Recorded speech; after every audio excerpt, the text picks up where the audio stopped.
بسم الله الرحمن الرحيم الحمد لله رب العالمين والصلاة والسلام على سيد المرسلين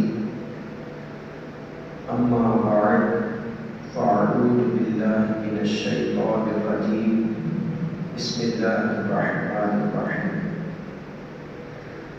فمن يكفر بالطاغوت ويؤمن بالله فقد استمسك بالعروة الوثقى لا انفصام لها والله سميع عليم صدق الله العظيم.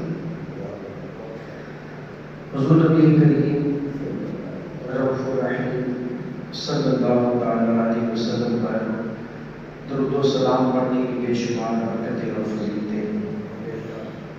چنانچہ ایک روایت میں ہمارے پیارے نبی صلی اللہ علیہ وسلم نے ارشاد فرمایا جس کا مفہوم کچھ اس طرح ہے: بروز قیامت میرے سب سے قریب وہ شخص ہوگا جس نے دنیا میں مجھ پر کثرت سے درود پڑھا. صلو علی الحبیب صلی اللہ علیہ وسلم. میرے محترم بزرگوں دوستوں، آج کل سوشل میڈیا پر اور ویسے بھی دوستوں میں کچھ عزیزوں میں ایک بحث چھیڑی ہوئی ہے طاغوت کیا ہے، اور مختلف علماء بھی اس کے بارے میں کلپ شیئر کر رہے ہیں، ویڈیوز بن رہے ہیں. کچھ دوستوں کا اصرار بھی تھا تو میں نے سوچا کہ اس جمعہ جو ہے طاغوت کے متعلق جو ہے انشاءاللہ تعالیٰ بیان کیا جائے. طاغوت کا جو لفظ ہے، اس کا جو مادہ ہے وہ 3 حروف ہیں: طا، غین اور یا. یہ 3 حروف لفظ طاغوت کے مادہ ہیں، اور اسی 3 حروف کے مادہ کے ساتھ قرآن پاک کے اندر بھی مختلف الفاظ کے ساتھ ملتے جلتے معنی کے ساتھ اس کو مختلف آیات میں اللہ تبارک و تعالیٰ نے بیان فرمایا ہے. قرآن پاک میں ایک جگہ پہ لفظ تبا آیا ہے. تو قرآن پاک میں جب ہم تبا کے متعلق دیکھتے ہیں تو اس کا بیان سورہ طٰہٰ کے اندر آتا ہے. ارشاد فرمایا: اذهب الى فرعون انه طغى. موسیٰ علیہ السلام سے فرمایا گیا کہ فرعون کے پاس جاؤ، بے شک وہ سرکش ہو گیا ہے. تو طغیٰ معنی سرکش. اور ایک اور جگہ پہ ارشاد فرمایا سورہ نجم کی آیت نمبر 17 کے اندر اللہ تبارک و تعالیٰ نے ارشاد فرمایا: ما زاغ البصر وما طغى. آنکھ نہ کسی طرف پھری اور نہ حد سے بڑھی. طغیٰ بمعنی حد سے بڑھنا. کہیں پہ یطغیٰ کا لفظ آیا، کہیں پہ طغیٰ، اور کہیں پہ طغیان.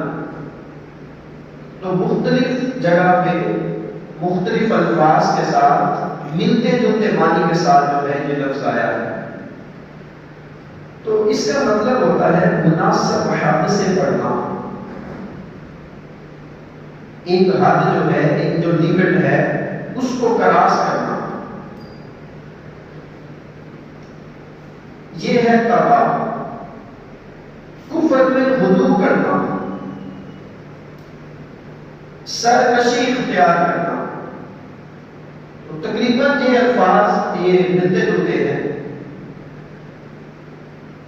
تو ہر وہ شخص جو نافرمانی میں حد سے بڑھے اسے طاغوت یعنی سرکش کہا جاتا ہے. نافرمانی میں حد سے بڑھنا کیا ہے؟ جو میں اس چیز کو سمجھا ہوں کہ اللہ تعالیٰ نے کوئی اسٹینڈرڈ رکھے ہوئے ہیں. لیکن ہر چیز کا ایک پیرامیٹر ہے. جو اس پیرامیٹر سے ڈیویٹ کرے گا، جو اللہ کے بنائے ہوئے اس اسٹینڈرڈ سے انحراف کرے گا، جو اللہ کے بنائے ہوئے قانون کے اندر تبدیلی کرے گا، اس کو طاغوت کہا جائے. طاغوت کی فزیکل ایگزسٹنس بھی ہو سکتی ہے. طاغوت جس طرح ابلیس کو طاغوت کہا جاتا ہے، تو فزیکلی ابلیس موجود ہے. طاغوت شیطان کے علاوہ، ابلیس کے علاوہ انسانی روپ میں بھی ہو سکتا ہے. تو مطلب اس جسمانی طور پہ بھی طاغوت موجود ہو سکتا ہے، اور نظریاتی طور پر بھی طاغوت موجود ہو سکتا ہے. آپ کی مینٹالٹی کیا ہے؟ آپ کس ملاقات سے طلب کرتے ہیں؟ اگر آپ کی سوچ اور آپ کی فکر اور آپ کے نظریات اس قانون سے منحرف ہیں، ڈیویٹ کر رہے ہیں کہ جو اللہ نے اپنے قانون میں پیرامیٹر بنائے ہوئے تھے، تو وہ مینٹالٹی اور وہ ذہنیت اور وہ نظریہ بھی طاغوت میں آ گئے. تو طاغوت کی جو جمع ہے وہ طواغیت آتی ہے.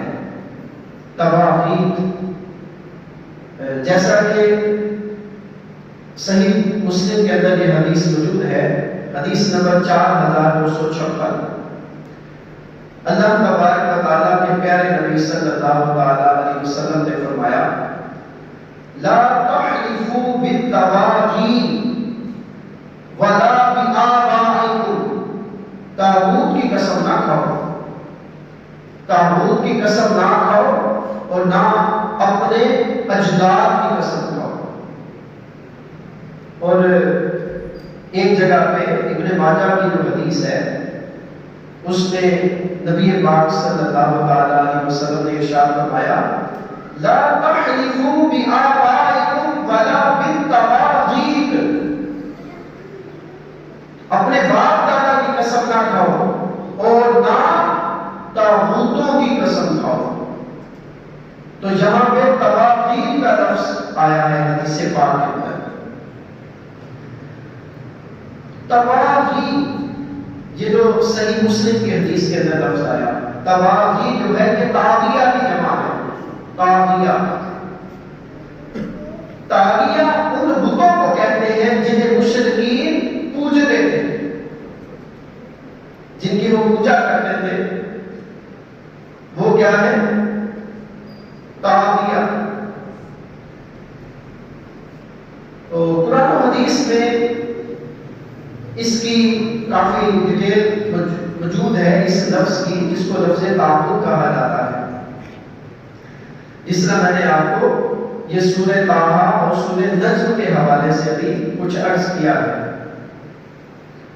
اس کے علاوہ سورہ النازعات کی آیت نمبر 37 کے اندر 37 میں اللہ تبارک و تعالیٰ نے ارشاد فرمایا، فَأَمَّا مَن طَغَىٰ.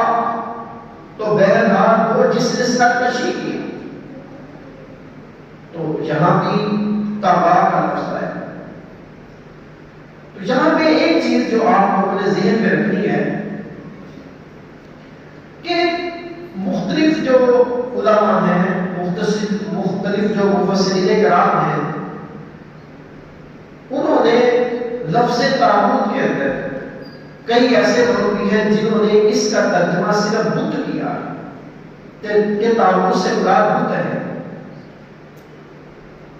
میرا خیال ہے کہ کسی طور پر بھی صرف اس کا معنی بت کیا جائے یہ مناسب نہیں، کیونکہ بت تو ایک جسم ہے مٹی کا، یا کسی اور میٹل سے آپ بت بنا لیں، تو بت نہ تو آپ کو اپنی عبادت کی طرف بلاتا ہے،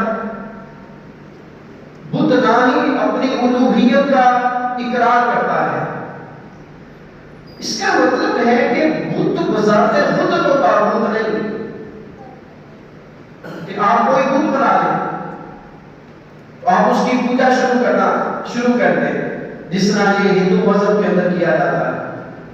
جیسے مشرکین مکہ بتوں کی پوجا کرتے تھے، تو اب وہ تو مٹی کا پتلا ہے یا وہ کسی اور چیز کا پتلا بنایا گیا،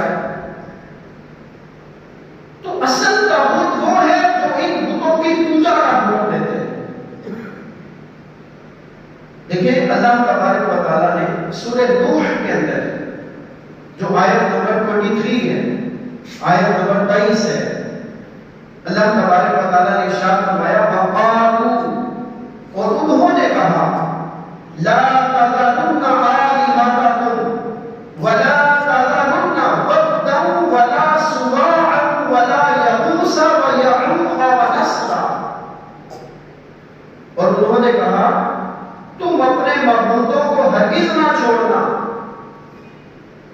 اور ہرگز ود اور سوا اور یغوث اور یعوق اور نسرا ان کی عبادت نہ چھوڑنا۔ تو یہ جو 5 نام قرآن پاک کے اندر بیان کیے گئے یہ بتوں کے نام ہیں، لیکن بتوں کے نام یہ کیسے رکھے گئے؟ بتوں کے نام یہ اس طرح سے رکھے گئے کہ یہ جو 5 نام ہیں یہ حقیقت میں حضرت سیدنا نوح علیہ نبینا وعلیہ السلام جو ہے، حضرت نوح علیہ السلام کی امت کے 5 نیک لوگ تھے۔ اب آپ توجہ کریے گا، یہ 5 لوگ تھے، حضرت نوح علیہ السلام کی امت کے بڑے پرہیزگار تھے، بڑے عبادت گزار تھے۔ تو یہ جو 5 بتوں کا بیان ہے، ایک تو قرآن پاک کی یہ جو آیت میں نے آپ کے سامنے تلاوت کی یہاں سے بھی، اور پھر یہ صحیح بخاری کے حدیث نمبر 4920 کے اندر بھی ان کا ذکر آتا ہے۔ حضرت عبداللہ ابن عباس رضی اللہ تعالی عنہ سے روایت ہے کہ جو بت موسیٰ علیہ السلام کی قوم میں پوجے جاتے تھے، بعد میں وہی عرب میں پوجے جانے لگے۔ مطلب ابھی ان کی ہسٹری دیکھیں کہاں سے چلتی آ رہی ہے۔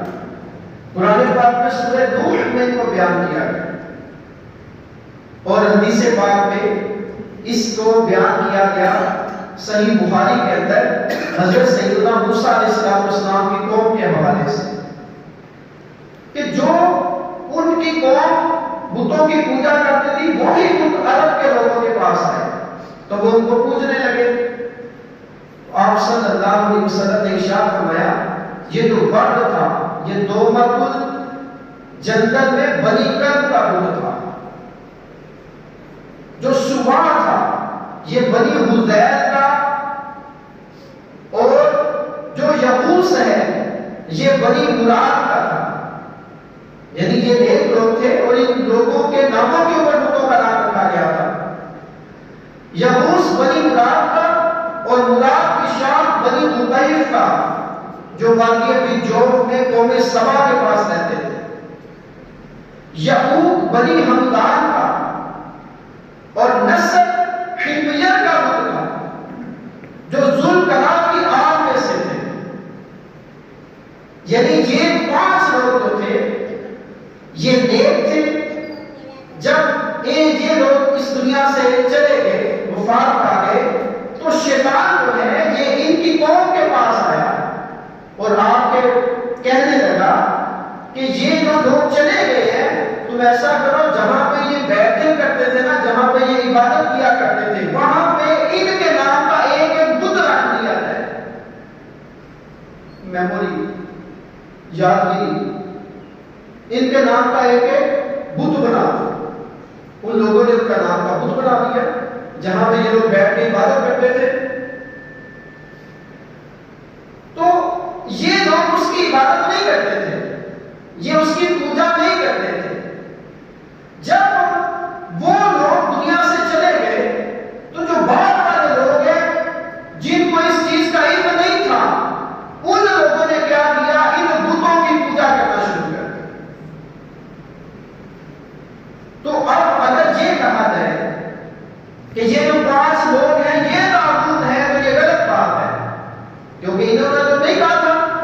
بعد میں ہمارے پتلے بنانا، ہمارے بت بنانا اور ہماری پوجا شروع کر دینا۔ ان لوگوں نے ایسی کوئی انسٹرکشن نہیں دی تھی کسی کو۔ اب سب سے پہلا طاغوت ہے ابلیس، جس نے قوم کے لوگوں کو بت بنانے کا مشورہ دیا۔ تو ابلیس سب سے بڑا طاغوت ہے کہ جس نے اللہ وحدہ لا شریک کی عبادت سے ہٹا کر لوگوں کو بتوں کی پوجا کی طرف لگایا۔ اور دوسرے وہ بھی طاغوت ہیں کہ جو شیطان کی سپورٹ کرتے ہیں اس کے مشن کے اندر، جو شیطان کی پیروی کرتے ہیں، وہ بھی لوگوں کو اللہ تبارک و تعالیٰ کی عبادت سے ہٹا کے بتوں کی عبادت کی طرف، بتوں کی پوجا کی طرف، یا نعوذ باللہ اپنی عبادت کی طرف لگا دیتے ہیں۔ یہ بھی طاغوت ہے۔ تو اس کا مطلب یہ ہوا کہ طاغوت شیطان تو ہے، جو طاغوت ہے وہ لوگ بھی ہیں جو شیطان کے مشن کو آگے بڑھاتے ہیں، اور وہ بھی طاغوت ہیں جو یہ چاہتے ہیں کہ ان کی عبادت کی جائے، حالانکہ وہ خدا نہیں ہے، ان کو بڑا خدا نہیں ہے، لیکن جب ان کے سامنے سجدہ کیا جاتا ہے وہ خوش ہوتے ہیں۔ اور یہ آج کے معاشرے میں بہت زیادہ آپ کو سوشل میڈیا پہ نظر آتے ہیں۔ آپ نے دیکھا نہیں ہے فیس بک پہ کہ بندہ بیٹھا ہوا ہے، داڑھی رکھی ہوئی ہے، وزن کرتا مذہبی ہے، بندہ آتا ہے سجدہ کرتا ہے اور اس کی جیب میں 1000 روپیہ ڈالتا ہے۔ کیا یہ بندہ طاغوت نہیں ہے؟ چاہے یہ اپنے آپ کو سجدہ تعظیمی کروا رہا ہے، لیکن یہ لوگوں کو شرک کی طرف لے کے جا رہا ہے، یہ لوگوں کو شرک کی طرف لے کے جاتا ہے۔ لوگ آ رہے ہیں سجدہ کرتے ہیں، یار تم کیسے پیر ہو یار کہ لوگ تمہیں سجدہ کر رہے ہیں، تمہیں حیا نہیں آ رہی؟ یہ طاغوت ہے اس وقت اس معاشرے کا بہت بڑا، کہ جن کو سجدہ کیا جاتا ہے ان کے سامنے جھکا جاتا ہے سجدے کی طرح، اور بعد میں جیب میں پیسے بھی ڈال دیے جاتے ہیں۔ یار یہ عجیب ٹرینڈ ہے۔ اس طاغوت کے خلاف آواز سب کو اٹھانی چاہیے۔ یہاں تو ایسا ہوتا ہے نا جو ان کے خلاف آواز اٹھاتا ہے اور جناب ہفتے کے بعد پتہ لگتا ہے بیچارے کو اٹھا کے لے گئے۔ وہ ایک عالم تھے، انہوں نے کسی اس طرح کے 2 نمبر پیر کے خلاف بات کی، کچھ دنوں اس کو پھینٹی لگ گئی، اپڈیٹ ہو گیا، سسٹم اپڈیٹ ہو گیا۔ تو یہ بھی طاغوت ہے۔ اور بہت سارے وزارات اولیاء کے اوپر اس وقت غیر شرعی حرکتیں ہو رہی ہیں۔ آپ جا کے دیکھ لیں، کسی دربار کا نام نہیں لیتا، کسی بازار میں چلے گئے اور وہاں پہ وہ گدی نشین بیٹھے ہوئے، وہ یہ غیر اسلامی حرکتیں ہوتی دیکھ رہے ہیں لیکن منع نہیں کرتے کسی کو۔ یہ گدی نشین بھی طاغوت ہے۔ مچ مچایا جا رہا ہے، سجدے ہو رہے ہیں، بھنگڑے ڈالے جا رہے ہیں، عورتوں مردوں کا مکسچر ہے، لیکن یہ گدی نشین منع نہیں کرتا، یہ طاغوت ہے۔ اس کو پہچانے، یقین کریں یہ رانگ ہے، اور یہ لوگوں کو مذہب کے نام کے اوپر یہ برگلا ہے۔ تو ایسے لوگوں کو پہچانے۔